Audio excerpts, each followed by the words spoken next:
An unusual and intense weather event in the Gulf. Tropical cyclone Shaheen barreled down on Oman's north coast, with wind speeds of up to 150 kilometers per hour as it made landfall on Sunday. Only the second cyclone in modern record keeping to enter the Gulf of Oman, and the first to enter in the second half of a year. The government declared a 2-day holiday to reduce people's movements. Road traffic was suspended in the capital Muscat, the area where most of the country's population of 5 million people live. All flights were halted at the airport and evacuations ordered for some coastal areas. More than 2,700 residents waited out the storm in emergency shelters. Parts of Oman's coast received a year's worth of rain in a single day. The ground is bone dry and unable to absorb the rain, triggering flash floods in northern and southern governorates. At least 6 deaths and dozens of injuries are being blamed on the storm in southeast Iran. Residents of Al Ain in the United Arab Emirates have been told to stay home, while Saudi civil defense authorities have warned several regions of possible flooding. Andrew Chappelle, Al Jazeera. Just $39 for full coverage. Sounds crazy, right? It's not.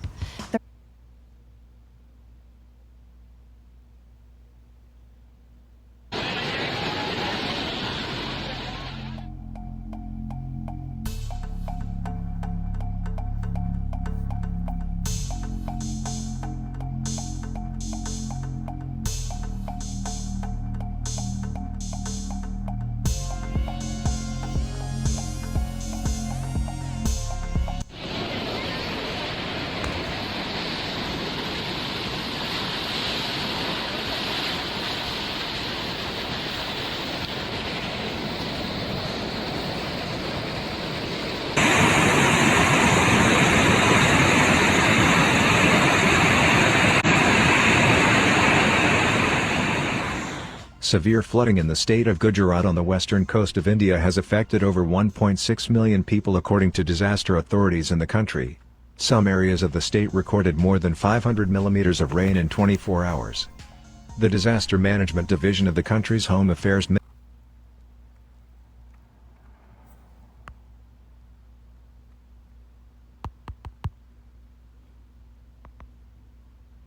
Some areas of the state recorded more than 500 millimeters of rain in 24 hours.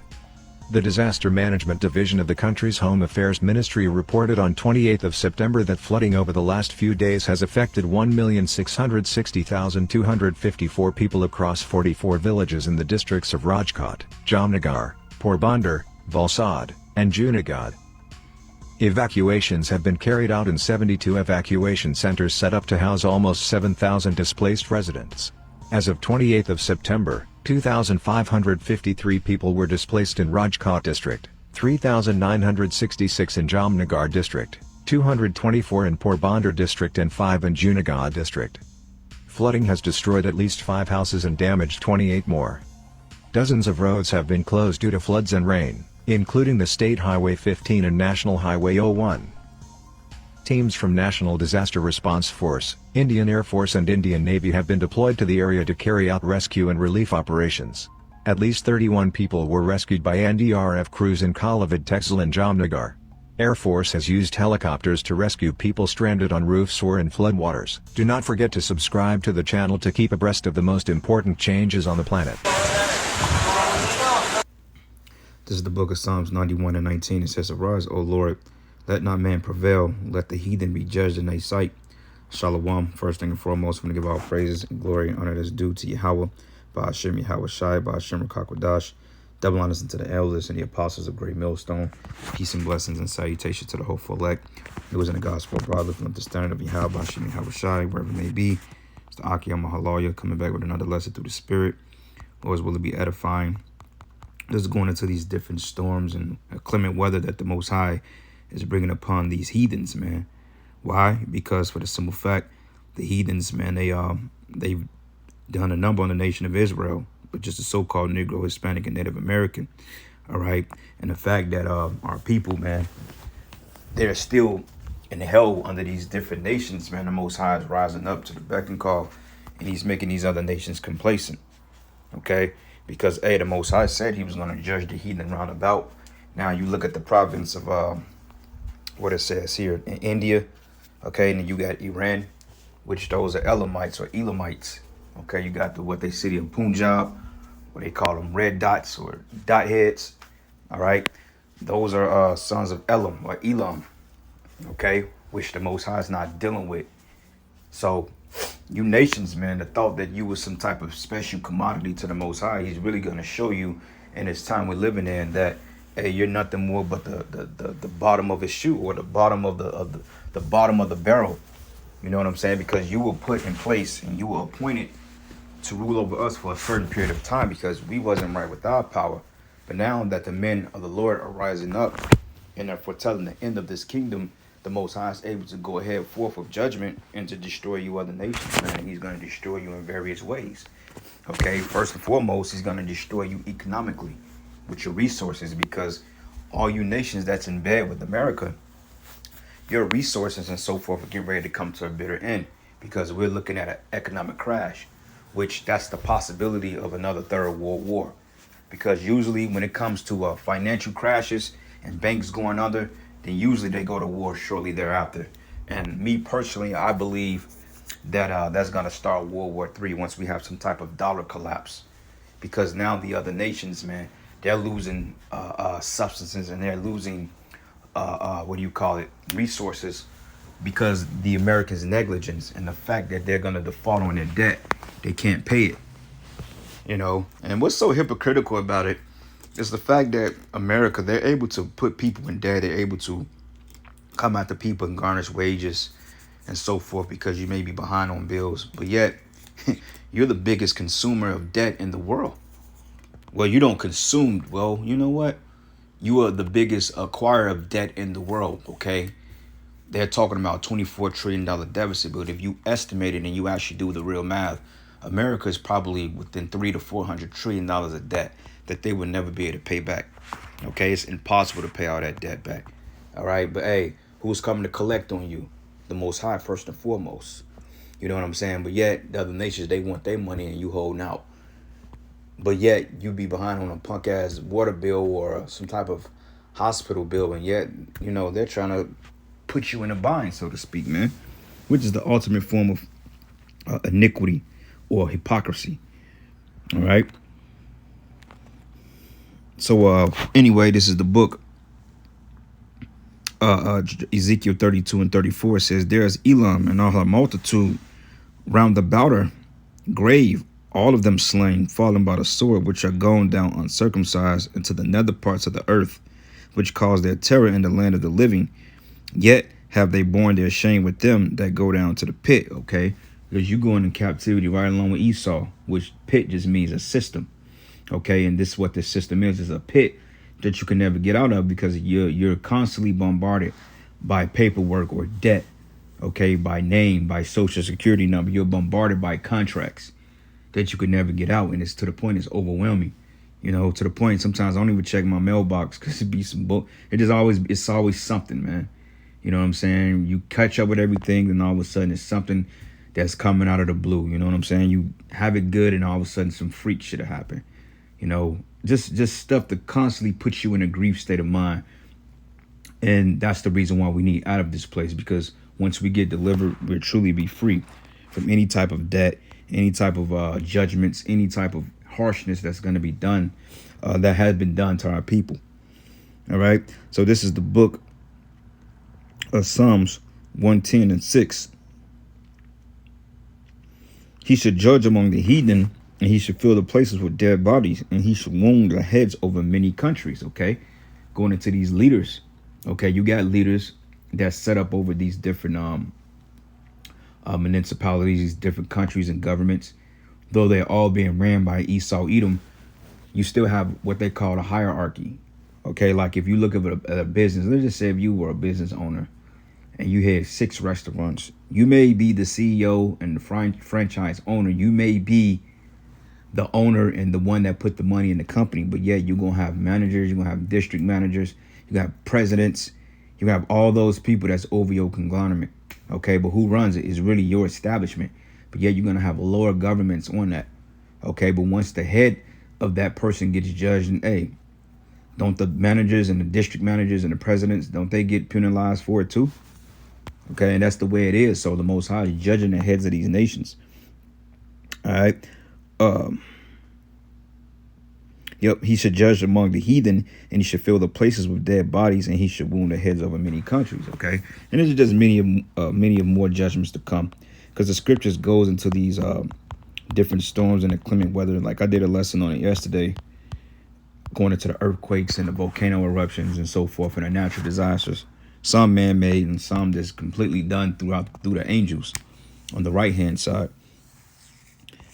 All right. Let me find a precept here. Yep, Luke 21 and 25. It says, and there should be signs in the sun and in the moon and in the stars and upon the earth, distress of nations with perplexity, the sea and the waves roaring. Okay, men's hearts failing them from fear, heart attacks, and for looking after those things which are coming on the earth, for the powers of heaven should be shaken, which is the government structures, because they're seeing these chariot sightings. They're not knowing how to deal with it or how can they succumb it. Because now information is coming out that these so-called intergalactic beings are indeed the angels of the Most High. Though it's a media block on that, but every once in a while you may have an anchorman that slip through the crack and say, hey, they look like they may be angels of the Lord or some type of angelic forces from the heavens. Okay, they're not slimy-eyed, green head, big head, black eye, bug eye. No, that's not how the angels look. And Esau knows that. And that's another reason why he's going to pay, because he's making a derogatory term, or he's making our Lord and Savior in our Air Force, he's making them look like just a state of degradation, man. So that's another thing you heathens have to pay for, mainly Esau. Like the movie E.T., which stands for extraterrestrial. That's a straight disrespect to the Lord and the angels, because that's what you're saying that the heavenly forces are looking like.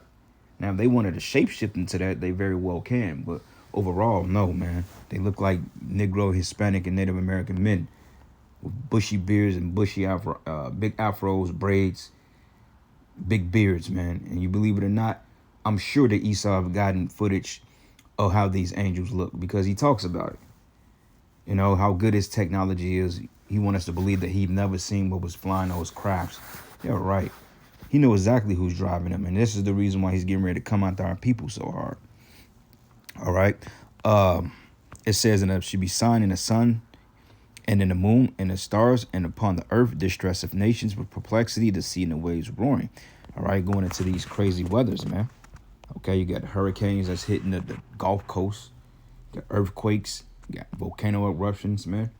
Inclement weather. You're gonna have drought in one place, rain in another, snow in another.